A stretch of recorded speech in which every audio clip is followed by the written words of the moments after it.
back to the GamecockScoop.com podcast, the official podcast of GamecockScoop.com on Rivals. I'm Caleb, joined by Alan, as always. If you like the content or want to see more, don't forget to subscribe.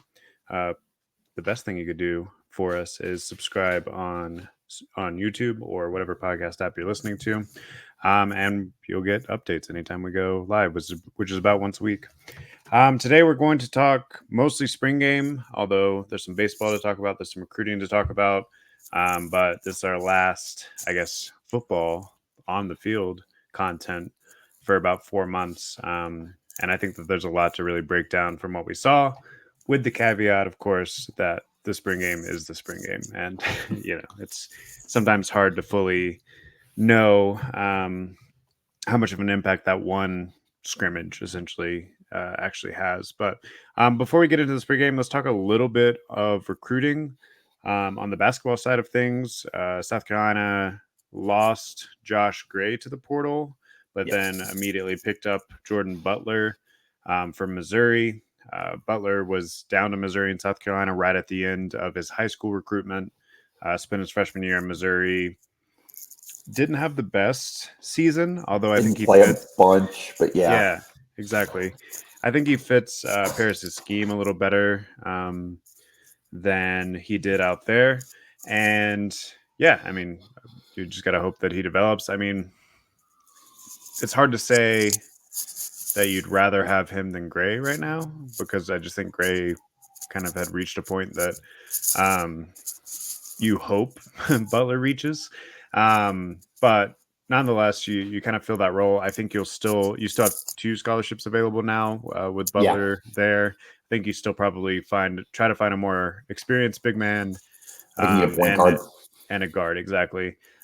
We have a list of who that might be on the Insiders Forum on GamecockScoop.com. There's someone visiting tomorrow. Man, what was his name? Brinkus, visiting tomorrow. And then there's a couple visitors this past weekend. So you can check all that out on GamecockScoop.com. On the football recruiting side of things, obviously there were a ton of visitors in for the spring game this weekend. Already got some pretty positive returns on all of that, including Shamari Earls, who committed right before the spring game, like about an hour before kickoff. That's the cornerback out of Virginia. And then Caleb Williams, who is a defensive lineman. He's played on the interior and exterior, on the inside and outside for his high school team. He had like 25 sacks last season, or 25 tackles for a loss and 14 sacks. It's something crazy. I can't remember the exact numbers. They're in the commitment article on GamecockScoop.com, but and also people have rightfully corrected me, because I said, I was talking about the DMV pipeline, but technically neither of them are from the DMV area of Virginia. So let's just say the DC, Maryland, Virginia. Is that a thing? General. Like, yeah, people care. Doesn't DMV just? I'm showing my Southern now, but is that not just DC, Maryland, Virginia completely, or is it only the parts of Maryland and Virginia that are near DC? Yeah, I guess it's that. So it's like the suburban area surrounding DC that stretches into those 2 states. We don't have to call it the DMV anymore, whatever. Like at this point, something, man.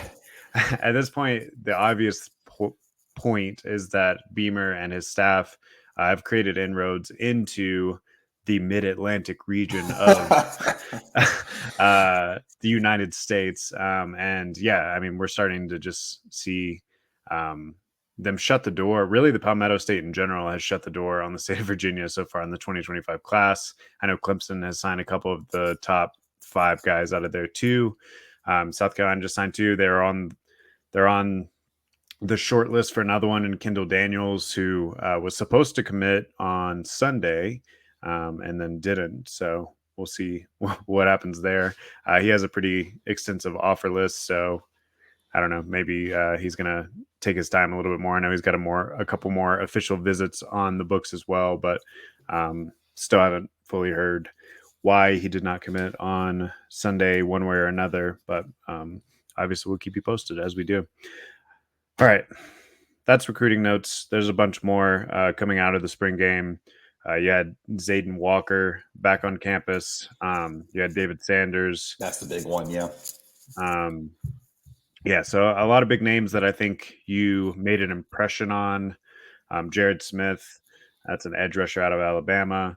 Um, but those are like some big boy recruiting battles that are going to take some time before those decisions are fully made. But I think, good experience, good weekend, good recruiting weekend all around for 2025. Let's talk about the game itself. And I don't know. There's a bunch of different directions I think we can go. We can obviously talk quarterbacks. I thought the defensive front flashed. We saw a couple of new faces, be it transfers or younger guys, kind of make an impact there. Where do you want to start? Yeah, I think you start where kind of everything started this spring and where, at least in my opinion, I think it's about ended the quarterback battle. Yeah, I suppose that is the if we're trying to um, Not bury the lead. not bury the lead, if we're trying to really emphasize our SEO, Lenore Sellers, Lenore Sellers, Lenore Sellers. Yeah, so that is the question, right?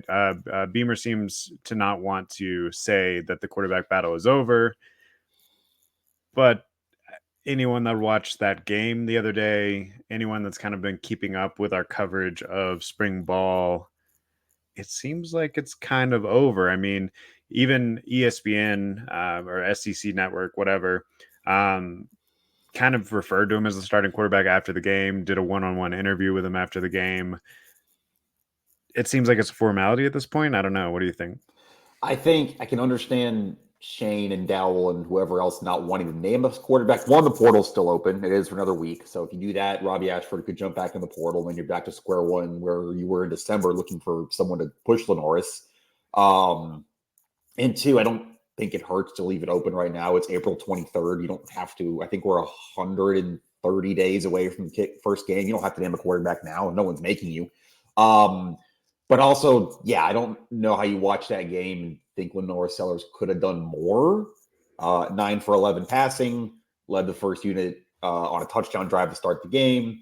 2 first downs passing with his arm on third downs on that drive, 2 with his legs. That last one was a touchdown. Had a couple other nice plays. Like I said, only threw 2 incompletions. That's looks like a starting quarterback, or at least as much as one can in the spring football game. And I don't even think Robbie Ashford was bad.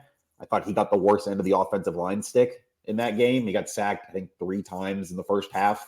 There was one sequence he was doing the same thing as Lenoris, leading a drive down the field, got it into the red zone, actually, and then 2 straight plays, his offensive line kind of crumbles and he gets sacked both times. But it's Lenoris's to lose. I think it's already Lenoris's in general, but I also don't think you really need to name a starting quarterback on April 23rd.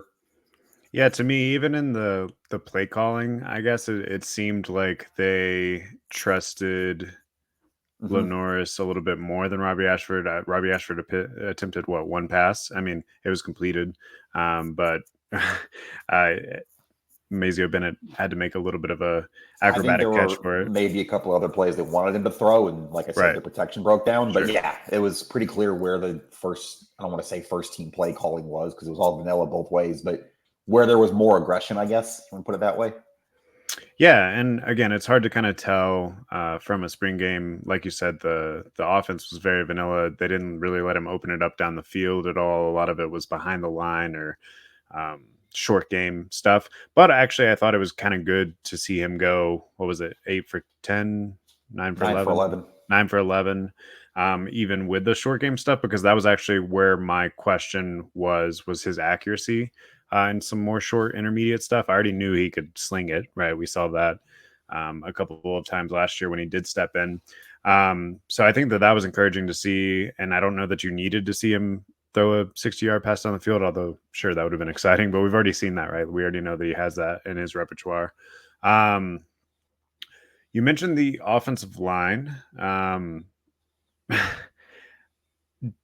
Was the offensive line bad or was the defensive line good? Because the defensive line ended up with like 8 sacks, although they would have said that they had like 12.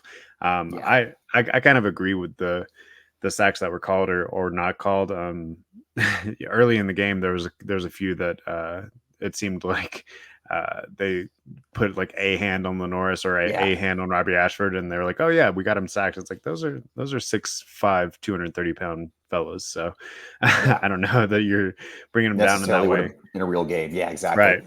But yeah, what's your take? Because I thought the defensive front looked really really good, really disruptive the whole time. Couldn't get much going in the running game. But in a scrimmage scenario, obviously, like whose fault is that?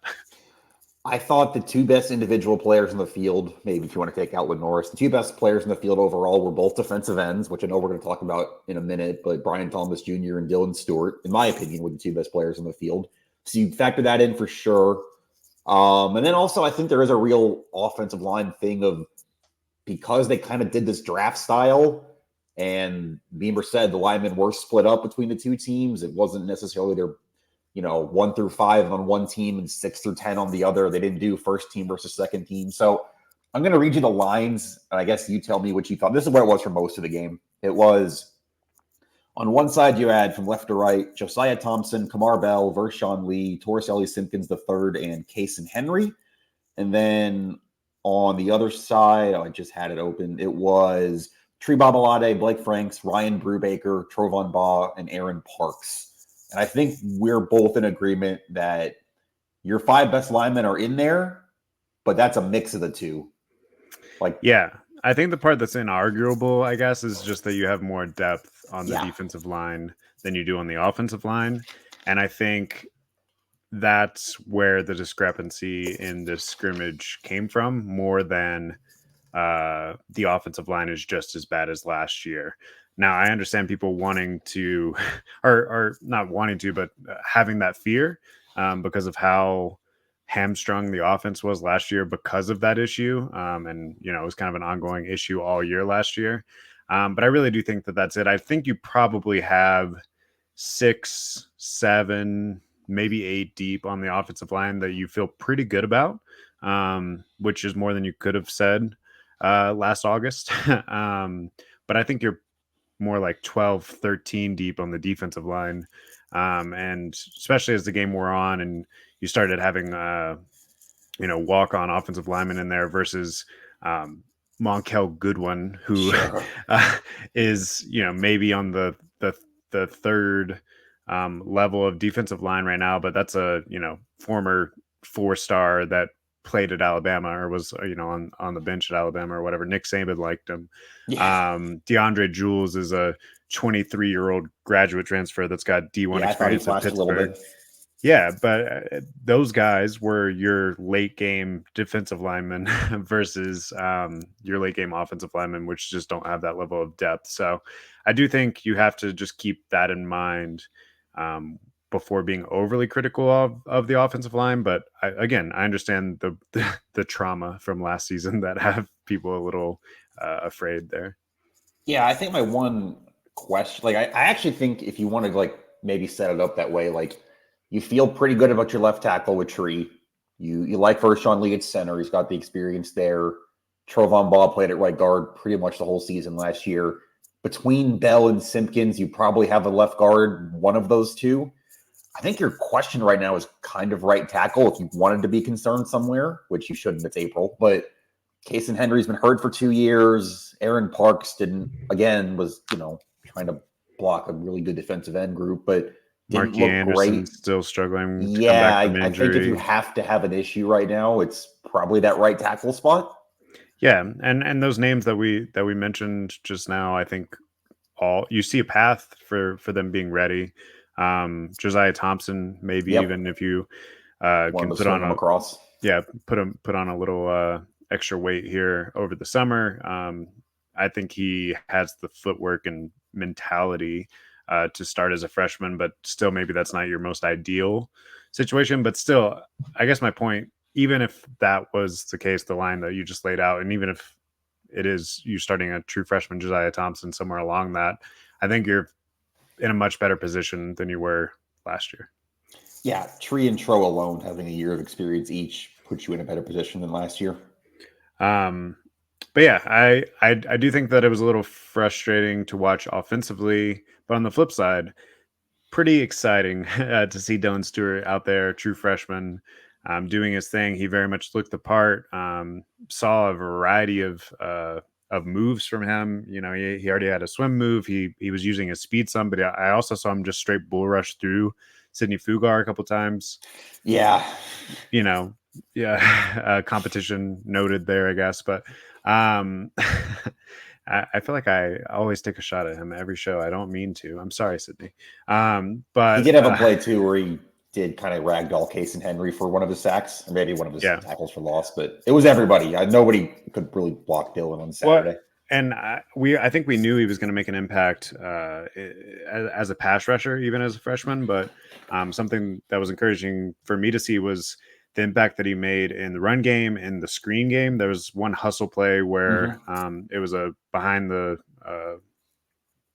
line throw to Larvadane, and he went all the way from his defensive end position, used that speed for how giant he is, and beat Larvadane to the sideline and tackled him for a loss. And then, of course, there was the almost like Jadeveon Clowney versus Michigan-esque sort of opening that he had against I can't remember which running back was unfortunate enough to take that handoff, but he was basically in the backfield as soon as the running back got it. And I was watching the replay on SEC Network, and the camera got a good shot of him just like looking up at the scoreboard at the replay of the hit that he had and just smiling at it. And, you know, he was pretty excited about that. I guess his one knock coming out of high school had nothing to do with his physical capability. It was just like sometimes he took plays off, these sorts of things. If the motor that he showed in the spring game, he can carry into the season, I see no reason why he can't make a huge impact even as a freshman. Yeah, I think that's kind of, we were texting about this a little bit Saturday after the game, but you kind of had the thing last year, not counting the offensive line stuff, that was more like injury necessitated. We're like, okay, Pup Howard looks pretty good, but he's only playing like 10 snaps. And, you know, Judge Collier's played pretty well, but he's only rotating in once every 3 series. And they kind of, even as the season started to get away, I think people were frustrated. And we talked about, all right, are the freshmen playing enough? Are they actually like getting these guys the development they need? I don't want to rank where Dylan Stewart is right now in this defensive end group, best, second best, third, whatever. I don't think there's a point in that, but clearly he's one of your best, I think, already. And I think you'd be doing yourself a disservice, assuming he progresses the way he should and has a good camp in August and everything like that.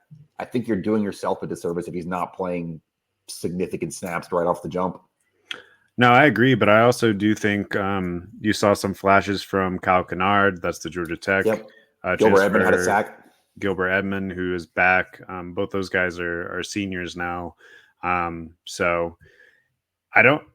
The good thing is, I think you've built enough depth that you have the luxury of not having him play 100% of snaps as a freshman. But I agree that he needs to be very much in the rotation, or you're not putting your best 11 on the field. And we haven't even mentioned. I mean, I mentioned his name, but talking about Brian Thomas Jr., who Beamer said was second to DQ Smith and their coaching staff defensive player for the whole spring, not just the spring game.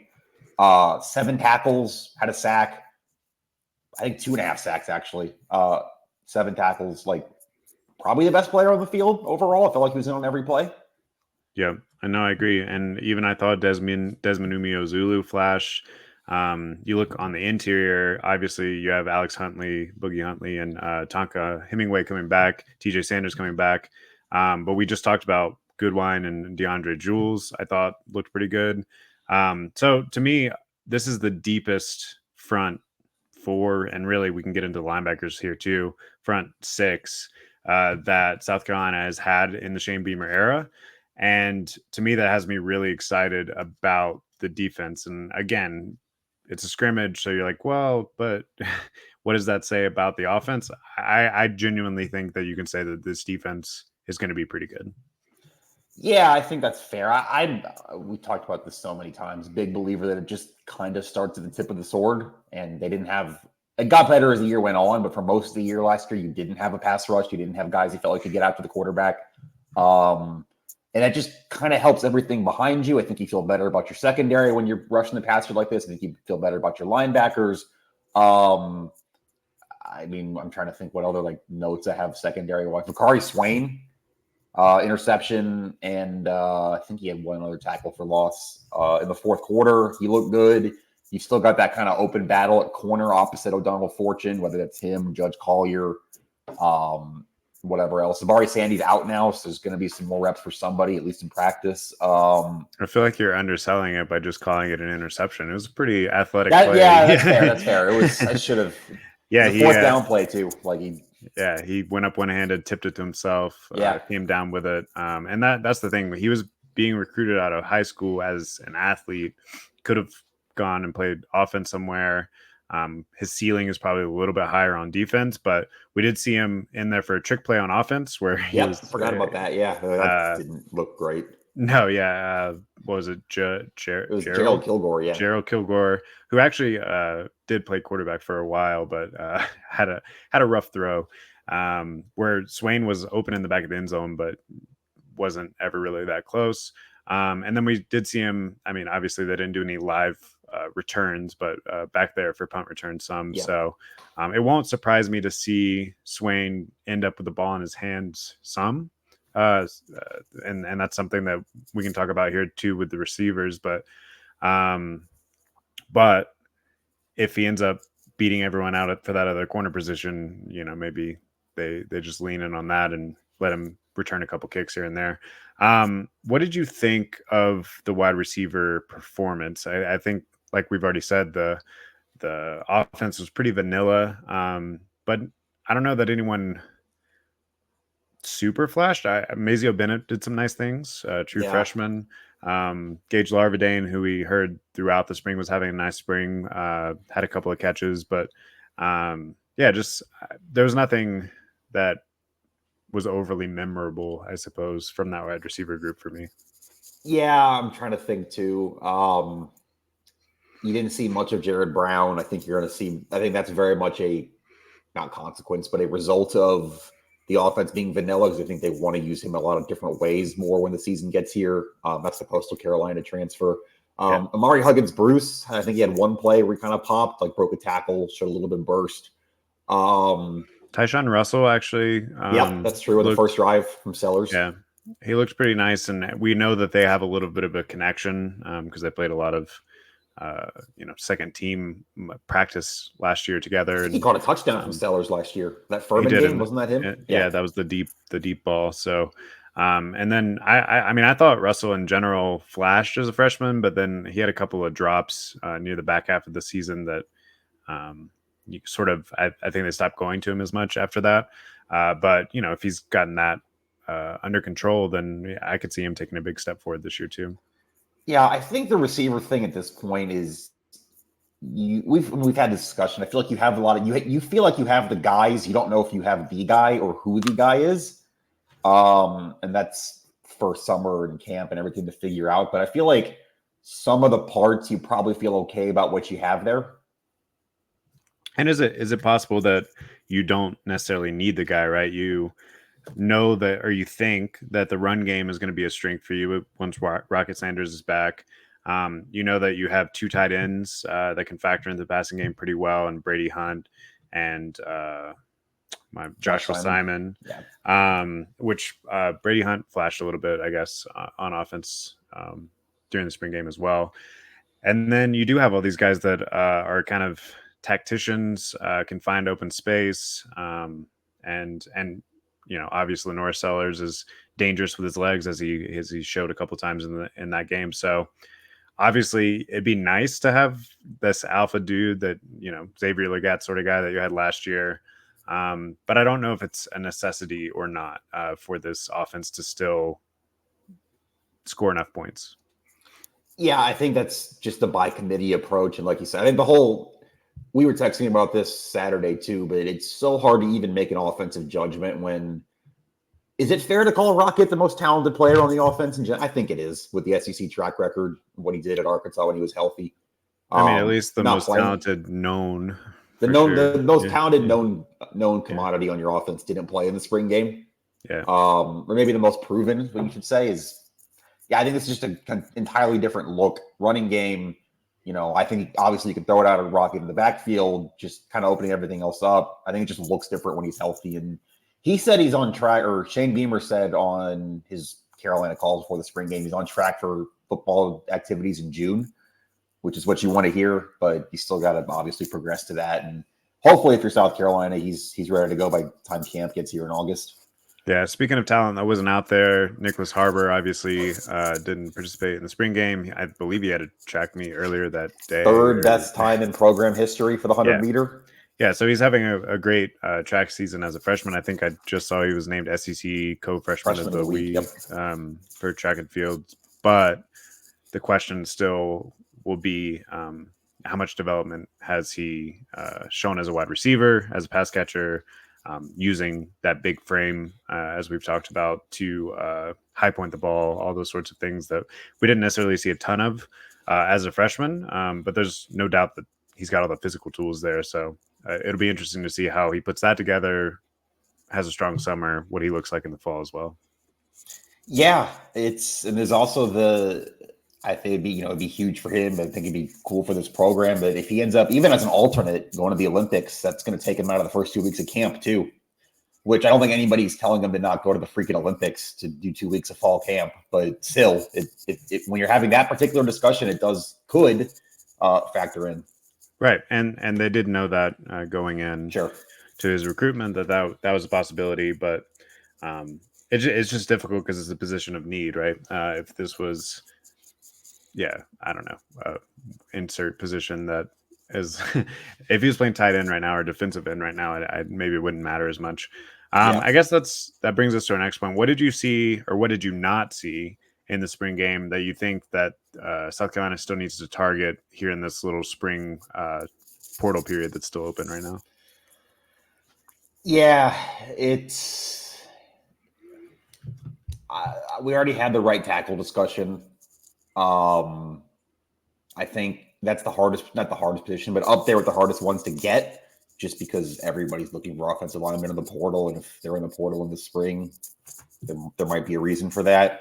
But another body there wouldn't hurt. I think, like you said, I agree. There's more depth defensive line than offensive line. Maybe a line, but I don't feel like the linebackers really popped at any point on Saturday. I thought it was more like the front three or front four, depending on what look they were in. But also, if you feel maybe a linebacker, but I'm not really sure if that's a need per se. I thought Demetrius Knight did some nice things on Saturday, but that also goes back to the vanilla play calling. I didn't see a whole lot of stunting or anything like that, so they wouldn't have made as big of an impact. And also, I think that's another credit to the defensive front that they were able to be so disruptive with just the base package. I didn't see a ton of blitzing. I guess my Debo and Bam are proven at this program. Knight and Kamara, you're probably going to need at least one of those two to step up, just because, especially if you are in that 3-3-5, obviously you're going to need three out there on every play. I think we're all rooting for Mo Kaba just to finally get healthy and be able to finish his career the right way. But I don't know if you can count on that off 2 ACL surgeries. Right. Wendell Gregory and Fred Johnson. Yeah. They're freshmen, both talented for sure. But freshmen, like you say. So maybe another experienced linebacker, maybe someone who's played in a 3-3-5 could be a portal need. But again, I don't know if I call it a need. You know what I mean? Yeah. Now, I think wide receiver is probably your number one on your list. If you can, but really, again, only if you can find that alpha guy. I don't think you're going to bring in another possession receiver because I think you feel pretty good there. And then offensive line, just from a pure depth standpoint, they have 15 scholarship offensive line right now. I think they'd probably rather have 17, 18 maybe. 15 right now. But that's just a bodies thing. So it wouldn't surprise me if they bring in a couple there. But that's a tackle in particular is a hard position to find in the portal. Sure. Just that edge is hard to find in the portal. I do think that. All right, true or false, I guess. This is Shane Beamer's most veteran depth laden team since he's been here. Not like they've been in the program and South Carolina program the whole time, but just upperclassmen that are going to make an impact. Yeah, I think you kind of just run across the board, right? You take out the quarterback position, but Rockett's a senior. Bruce and Larvadain are seniors. who transfers the receiver. Joshua Simon's a senior. You're going to be starting Vershawn Lee, probably at center, senior. Tonka and Boogie are seniors. Torselli. Nick, yep. Emanwari and DQ are juniors, but they basically played almost immediately as true freshmen. This is a third year for them. O'Donnell Fortune's a senior. Debo Williams, obviously, fifth year. Yeah, I think that's probably when you stack it up that way, probably fair. Yeah, so I'm just kind of interested to see if that formula works. We saw it work for the basketball program this past year, bringing in a bunch of veteran guys and being able to figure out how to gel them together. Even though the individual parts maybe weren't that flashy when they all came together, it worked really well. But that's 5 guys on the court versus 22, 30 if you count special teams and all that that you need to make an impact. And I think that's a little bit more of a difficult ask, but I'm really interested to see how it all comes together. Yeah, I think that's about right. You can sign players as long as they're in the portal, but you have one more week to enter the portal that closes a week from today. Right now, South Carolina is right on the scholarship limit on the dot at 85. So obviously, if they take anyone in, someone else would have to go out before August. And we'll see what happens over the next week in terms of entries and obviously through May into the summer in terms of signing. All right, one more true or false. True or false, the fan base's expectations of Lenora Sellers are too high. True.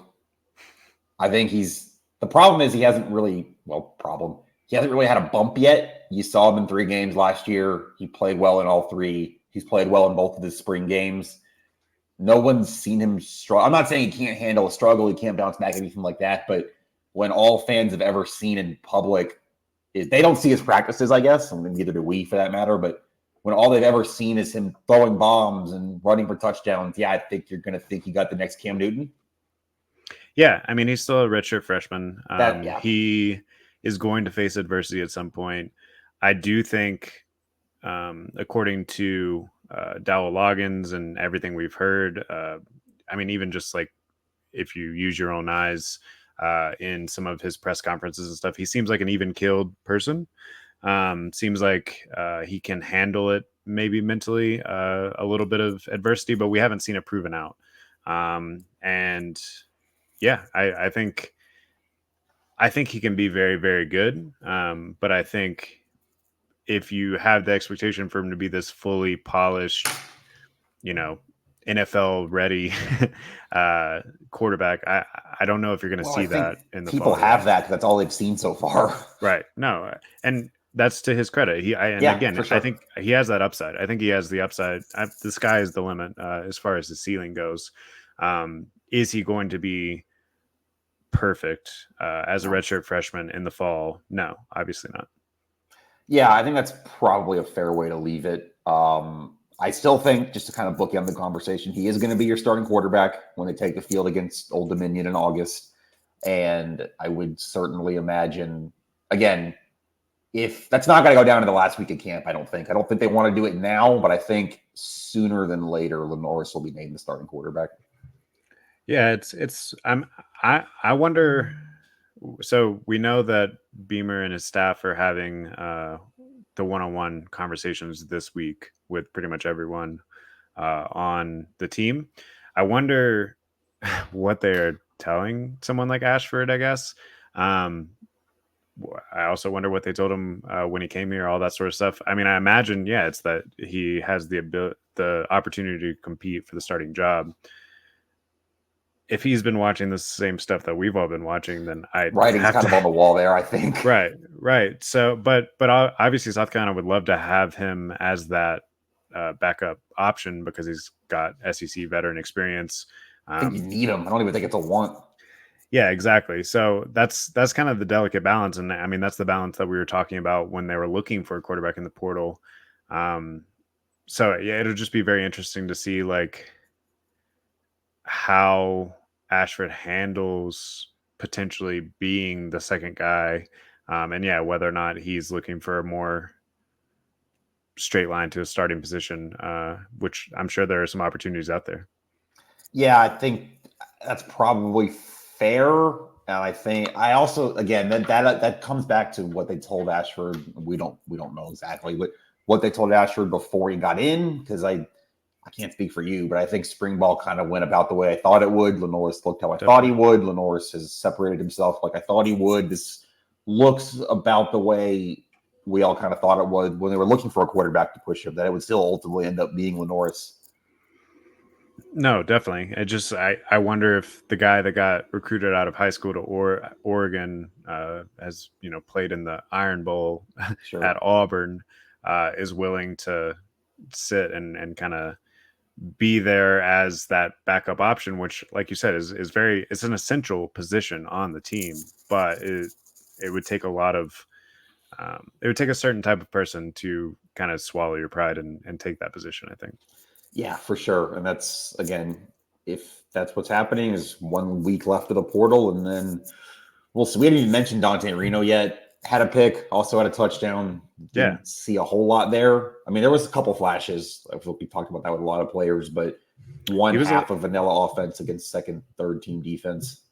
To me, and again, with all that in mind, he was a little more mobile, I guess, than I was expecting. He escaped the pocket pretty well, made some throws on the run. Like you said, made a bad decision. Was he the one that got picked up? Yeah, that was the swing pick. Which, I mean, that was an impressive play as well. I mean, I think you feel good. You feel like you probably hit, but it's hard to really know. Yeah, you weren't expecting him to come and compete as a true freshman anyway, I don't think. Yeah. And that just further underlines the point that you need a backup between Sellers and Reno, and you have one right now, and you got to hope you still have one when the portal closes. Right. I mean, and obviously you still have Luke Doty out there too. It seems like he's trying to lean into the wide receiver role, but Beamer has emphasized throughout spring that he is still going to quarterback meetings and stuff. This is a big if, we don't know anything. If Ashford were to enter the portal, maybe he takes a little bit more of that backup spot, but who knows? Davis Bevel has also started at the Power 5 level, so it was hard to get much of a read on him at all because he's a little bit more stationary, and he had probably the worst O-line group. Yeah, because he had the second team of the Garnet team, which was already struggling a little bit more. Yep. Anyway, I think that's enough spring ball for right now. We have a ton of thoughts already on GamecockScoop.com if you want to check that out. We'll continue, obviously, to look back at spring, look forward, look at way too early looks at the opponents, which I tend to start in May and run through the summer. So tons of really great football content coming up on GamecockScoop.com. Like I said, recruiting is really heating up. Let's talk a little bit of baseball before we get out of here. I thought actually that your article that you wrote on Monday, which people can find on GamecockScoop.com as well, it's the Arkansas weekend wrap or whatever. It was posted yesterday, but I thought it summed it up really well, where you took some quotes from Mark Kingston about being one play away, being on the 1 yard line, all those sorts of things, which those quotes bothered me a little bit, and we can get into that in a second. I wanted to get into that too, yeah. But that's kind of, I guess, the microcosm of what happened this weekend. You lose 2 games to Arkansas. You lose by combined 4 runs. You had a really good opportunity. You had a really good opportunity on Friday, but obviously you're facing one of the top, probably the top pitcher in the country. He struck you out 11 times. You can't get more than 1 run, even though you did have some of those opportunities. And then in the doubleheader, it just kind of got away from you. Your bullpen didn't come through for you after Askew set the table all right. I mean, he had one sort of tough inning with a couple of your defense struggled a little bit there, a couple errors or 1 error, but yeah. But yeah, so I guess give me your thoughts on how that series, because this is what you were talking about in your article, is a bit of a microcosm of the season at large. And then let's get into some of those Kingston quotes, because they definitely rubbed me the wrong way. But yeah, I felt, all 3 of those games, you at least felt like you had a chance to win them. Friday, yes, you are facing a guy who's going to get 7 figures from a Major League Baseball team in a few months in the draft. I acknowledge that, but you knocked him out by the 6th inning. You're only down 2-1 when he left. Like, you were still in that game. And admittedly, a very good Arkansas bullpen too. But 2nd and 1st, nobody out in the 7th, you don't score. 2 runners on base in the 9th, you don't score. You had the bases loaded in the fifth against Hagen Smith himself. You only pushed one run across. It just kind of felt like the year. And then you come back and win game one Saturday behind Eli Jones. Let's see, Eli Jones, Garrett Gainey, Matthew Becker, and Connor McCreary pitched, I believe, off the top of my head. Get some offense going in that game. Actually put up a 4-run inning on Arkansas, which you've only got up one other one of those the whole SEC year. And then your defense lets you down in the last game. Lee Ellis with an error after Will Tippett got hurt earlier in the weekend. That ends up opening the door for 3 runs. Like you said, your bullpen gets away. You lose the series. Okay, you lost the series to the number 2 team in the country. You're 9-9 in the league, 4 weekends to go. I still think 16 league wins and you're hosting, so that's 7-5 down the stretch. Doable, yes. Another top 5 opponent this weekend in Kentucky. We're all just kind of saying things we've said for a while now. Big series, got to win it. They're still in striking distance for all the stuff they want to do, but they're not there. Which brings me to Mark post-game Saturday. I actually wasn't there. I went back and found this yesterday or 2 days ago. This was during the spring game. Quote, we've played 21 games against quad 1 teams. I'm not going to give you a resume right now. It's not time for that. If we had played not one of the best schedules in the country, we could easily be 31-8 or whatever the record would be, easily. But we're being tested against the best of the best, and we want to be the best of the best. We're not where we want to be. We want to be the best team in the country, but we're pretty damn competitive when we play the best in the country, which means we're close. And then he had a second quote, which I didn't print the whole thing in the article, but he said he told the team that they're like a football team on the 1-yard line, and they're just trying to push that ball over the goal line. You want to start with that? Because I wrote my thoughts on the story. If you're subscribed, you can check them out. But I mean, he's not wrong. This is the part that's been a struggle to talk about this team all year, because there is this gut feeling that wants to bury them a little bit, for better or worse. Maybe that's me letting my my former fandom, before I was a journalist or whatever, creep in a little bit, and seeing the Ray Tanner era and all that, and seeing how things have fallen a little bit. But to me, once you're talking about being 3 plays away, or whatever the cliche is, you've kind of already lost me. Either you're winning those close games, you're coming through in clutch moments, or you're not.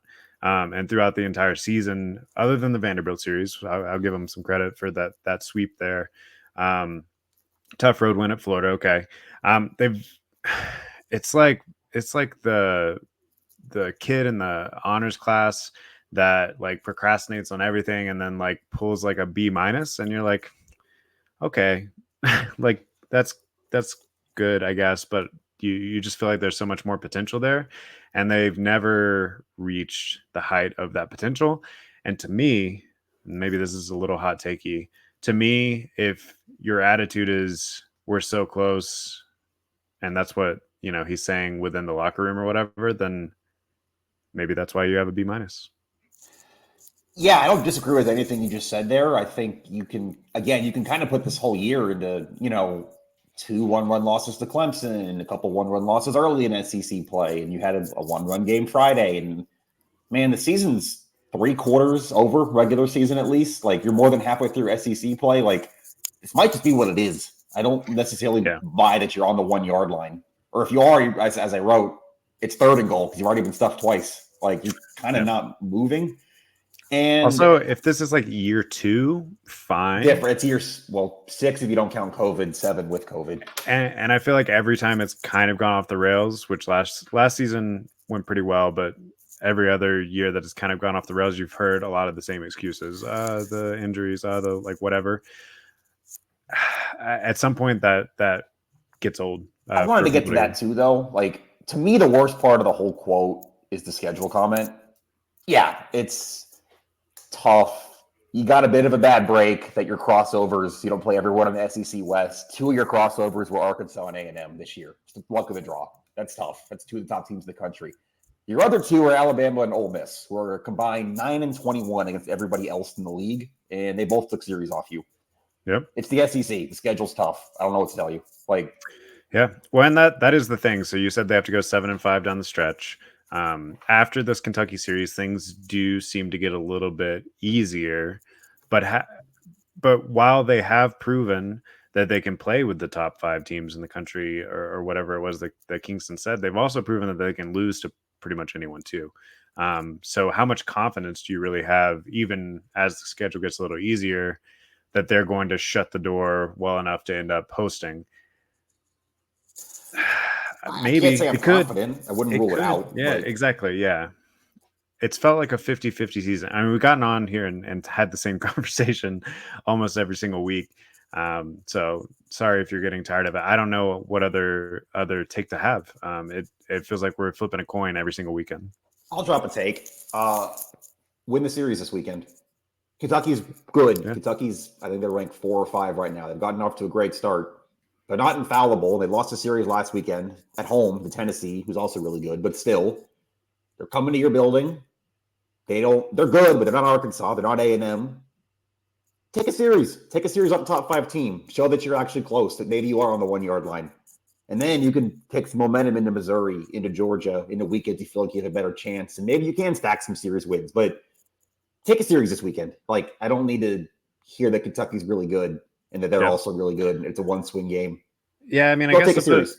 I guess to put it another way, right? Like South Carolina football has never it had a moment under Spurrier or whatever, but it's never reached consistent heights. It doesn't have national championship banners, doesn't have SEC championship banners. So when you say, "Oh, this schedule's really hard," well, yeah, you're in the middle. Depends on the season. Sometimes you're in the middle, sometimes you're in the lower half of the SEC. So playing those top teams every year, that's pretty brutal. South Carolina baseball is not supposed to be mediocre. You used to be That's the like team Alabama. other teams said our schedule was tough when you played Exactly. them. Exactly. So if I'm thinking back to football, right, that's like the new coach at Alabama, which we could see this year, but it's Alabama. New coach at Alabama being like, well, we're in the SEC. It's really hard. It's like, yeah, but you're supposed to dominate the SEC. You're supposed to be one of those top flight programs. And for the longest time, this baseball program has been that. And are we ready to uh, just be mediocre? I don't know. Are you ready to say, to not include yourself in that upper echelon whenever you're talking about how tough the schedule is? I think that is a larger existential question that isn't necessarily for April when there's still 4 series left. I Right. don't disagree with anything Yeah. you're saying. I think that's ultimately, if the season ends the way it's progressing through 75%, going to be the cross that Ray Tanner and the boosters have to bear at the end of this year. Yeah. That's not a conversation for right now. We might get No, on here next week after they take a series off Kentucky and they're back over 500 and they're going to feel better about everything. It's kind of the kind of thing that feels like they would do. But from a 30,000 foot level, I think you're right. I think that's just kind of where it is right now. And I don't think anybody wants to hear about the schedule being tough, not just in South Carolina. I think in most places. Yeah. Yeah. And don't get me wrong. I think this team is a top 25 quality Yeah, team. I do too. I think they're almost certainly going to make the tournament. They still have a pretty good chance of hosting. I think that's what makes it so hard because you feel like I feel like I'm taking crazy pills a little bit. I realize objectively their record does not justify me being as hard on them as I am. But I've watched a lot of the games this year, just like I know the fan base has. And at some point, I think you just got to trust your eyes. That's kind of I think that's a very good way to put it. The eye test just feels worse than the record right now. I've actually got some numbers if you're subscribed. I'm going to try to write it later this week about some of the runners in scoring position stuff, the runners on base stuff that I was looking at. It's bad. Like the numbers when you actually grade it out do match your eye test with some of this team's struggles. And again, it's not too late. There's a month to go. You've got 12 SEC games and 3 big ones in your ballpark this weekend. But it's not early anymore. We're, like I said, about 3/4 of the way through this thing, and it hasn't really gotten better. And I think expecting it to out of nowhere, maybe this is where we leave it. Like, I think expecting it to out of nowhere or because there's talent isn't really fair. I think you need the proof of concept. And I think some of those quotes read like they think it's just going to turn on, maybe. Right. Yeah. And yeah, to end on a positive note, baseball, especially college baseball in general, is about getting hot at the right time. Yep. They could get hot down the stretch of this last month here and ride that momentum into the postseason and make a run. I mean, we saw Arkansas pretty much do that exactly last year, and then they've carried that momentum into the next season as well. But in your heart of hearts, does that feel likely at the moment? I guess is the way to end it. Likely no, but if you're going to start something now, As the this weekend, weekend yeah. at home, another big series. Yep. So we'll have full coverage of that series on GamecockScoop.com. Alan will be there. No women's basketball tournaments or spring football games, or So all baseball from we're here. just on baseball here. We will have plenty of off-season coverage and speculation and all the fun stuff on football all throughout the summer on GamecockScoop.com. So go check us out. We'll be back here next week to talk about that Kentucky series and more. Until next time, we'll see you.